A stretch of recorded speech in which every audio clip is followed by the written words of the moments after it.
Hey everybody, Don Cody here. I tried to do this as a Facebook Live this morning, but unfortunately several attempts yielded nothing. I couldn't figure out why it wouldn't work, so my apologies. I promised that today I would do a follow-up on the Monday Facebook Live that I did about the three phases of financial success.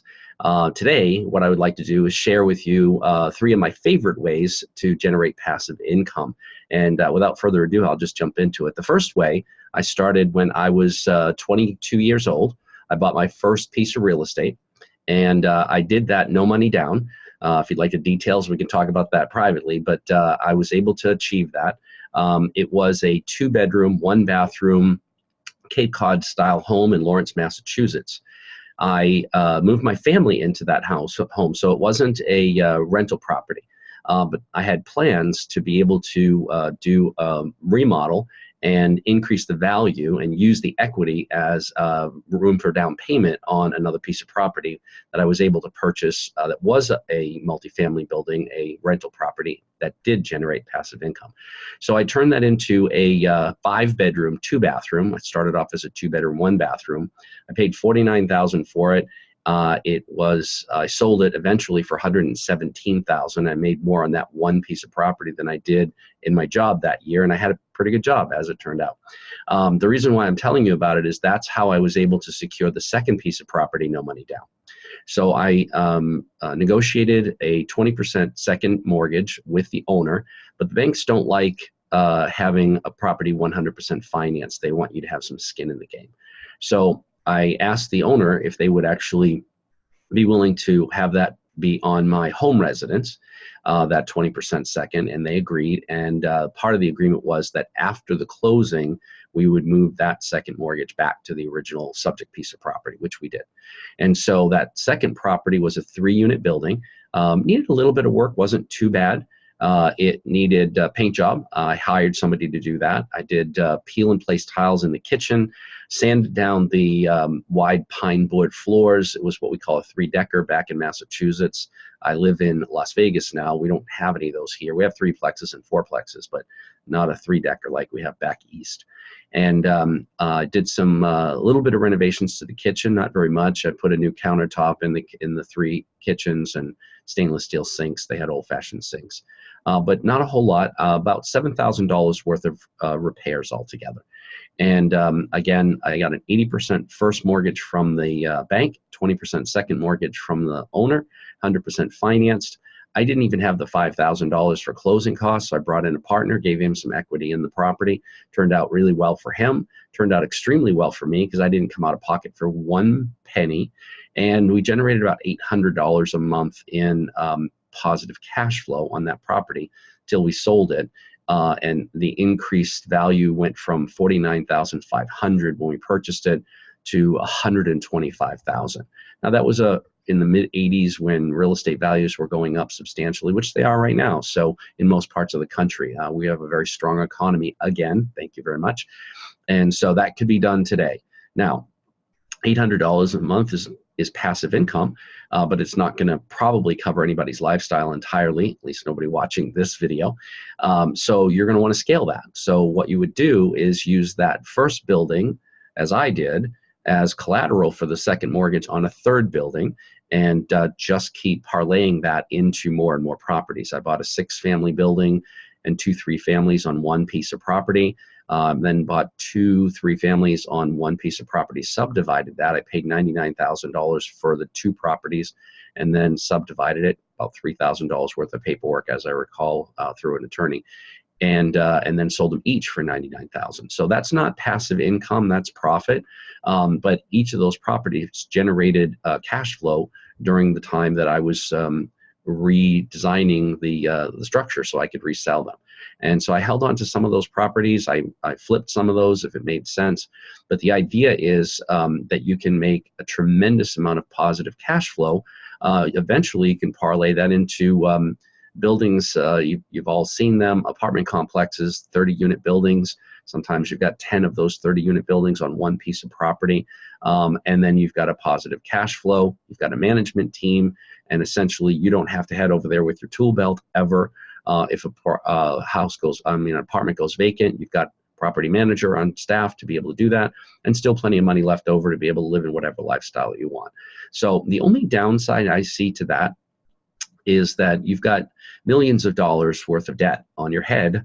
If you're okay with that, and I was okay with that, excuse me, fighting a chest cold here. I was okay with that for a number of years, but I found a better way, and that's my second favorite way to be able to generate passive income. You all probably know that if you own a home, or even if you don't, you know that property taxes are due on that property, right? What did Ben Franklin say? The only things that are certain are death and taxes, right? And so you've got to pay your property taxes. If you don't pay your property taxes, the taxing jurisdiction, in most places in the country, it's the county, will put a tax lien on that property.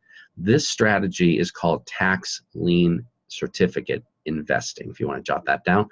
And I found out about it many years ago, 25 or so years ago, and I made a decision that I was going to become an expert in that, and I was going to create my financial freedom using this strategy, which I did. And so I've purchased, I've used this strategy. It's all done through the government, again, so it's very safe, it's very secure. It's been around for a couple hundred years. We stole the idea from the British, they stole it from the Greeks, and they stole it from the Romans, and they stole it from the Egyptians. So it's been around forever. Long as there's been taxes, there's been this procedure. So you don't pay your taxes on your property, the county puts a lien on the property. Now, in about half of the jurisdictions in this country, they give you a little bit of time, but then they foreclose, put your property up for auction, somebody buys it, probably pays, I don't know, 50, 60, 70 cents on the dollar. They got a great deal. You're out from underneath that obligation, sadly, because of foreclosure, but the county then gets their money. The county is always going to get their money, just know that. The other half of the country does it a little bit different. They still put a lien on the property when you don't pay your taxes. They do give you probably about a year in most cases of late notices, and then they put a lien. In this case, in the other jurisdictions, the other half of the country, they don't auction your property off. What they do is they create something called a tax lien certificate. It's a financial instrument, kind of like a CD down at the bank, a certificate of deposit. And as an investor, you can purchase this tax lien certificate. Essentially what you're doing in reality is you're paying the back taxes on that piece of property on behalf of the taxpayer. Now, you're not giving it to the taxpayer, you're giving it directly to the county. So it's very safe. In exchange for the money that you give to the county, which they need to pay for roads and bridges and fire departments and police departments and education. 57% of all property taxes in this country go towards education. They give you this tax lien certificate, and it carries an interest rate that may shock you. In many parts of the country, in most parts of the country, it's double digits. So for instance, in Arizona, one of my favorite places to invest is 16% annually. Florida is 18%, New Jersey is 18%, Ohio is 18%, Illinois is 18% every 6 months, and Texas, which has the highest rate, a little bit different animal there, but 25% every 6 months. So very dramatic. If you go and look up Compound Calculator on the internet and you put in these interest rates, you will be shocked at how quickly you can become a multimillionaire with just a very small investment. So, and by the way, if you have any questions, I know I'm not giving very much detail about these strategies, but please feel free to reach out to me. Send me a friend request on Facebook, pretty easy to find. The Personal Development Doctor is my alias there. And you can even email me. It's Don, D-O-N, at LifeWorksU, that's LIFEWORKS, and the letter U.com. Happy to be able to answer any of your questions. We can even do a Facebook video conference or a Zoom video conference if you like. So once you purchase this tax lien certificate, you're just going to put it in your safe or your vault, and you're just going to wait because there's what's called a grace period or a redemption period. And during that period, it allows the homeowner to get their act together, get the money together, come into the county and pay off that lien. When they do, they have to pay this interest with it. The county already got the money from you, so that's not their money, it's your money. They send you all the money plus the interest. And so it is a very safe, very secure, hands-off kind of investment. So way more passive than purchasing real estate and or fixing it up and being a landlord. Although that's a great strategy and many people have been very successful at that. I took a lazy man's approach and I decided to do it that way. Now, every once in a while, someone will not be able to come in and pay off the taxes for whatever reason. Maybe the last person in the family died, there's no next of kin, there's every conceivable reason why that happens, and it really doesn't matter. They don't come in and pay it off. At the end of the grace period, you're allowed to foreclose on that piece of property. You just get an attorney in most cases. Sometimes the county does it for you, depends on where you are in the country. And then you would end up with the property free and clear. So one of the amazing things about this strategy is that your tax lien certificate is a first lien position on this piece of property, even in front of the first mortgage. And so if the owners don't come in and pay it off, and the bank doesn't come in and pay it off, which they can do, and they still have to pay all that interest to you as well. If nobody comes in and pays it off, everybody gets wiped out. You end up with the property free and clear. So I have many, many, many properties I've acquired over the years and all across the country for literally 2 to 5 cents on the dollar. So I might have $5,000 invested between the tax lien certificate and the attorney's fees, and I end up with a $150,000 piece of property.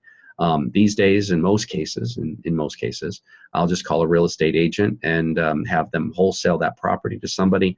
I might take $100,000 or $120,000 for the $150,000 piece of property. I put that right back into my tax lien certificate, my tax lien investing account, and I just keep right on investing. I never have to leave home, never have to set eyes on a piece of property. I never get the keys. I never go inside. I never fix a broken toilet or a light out that's out in the hallway. So it's a much more passive way to do that. But you have to have a little bit of money to get started, of course. So I have a third suggestion for you, and it in fact is my favorite of all of them. And I'm very proud to say I just invented it. It is a brand new business model called network masterminding. So if you've never heard of it, which you probably haven't, here's how it works. Most everybody's heard of network marketing. It's made a lot of people millionaires and multimillionaires and even a few billionaires. So it's a great model. However, it's not for most people, we found. I've been a professional salesperson all my life. I started a shoe shine business and sold shoe shines at the age of 9 years old in bars around where I lived.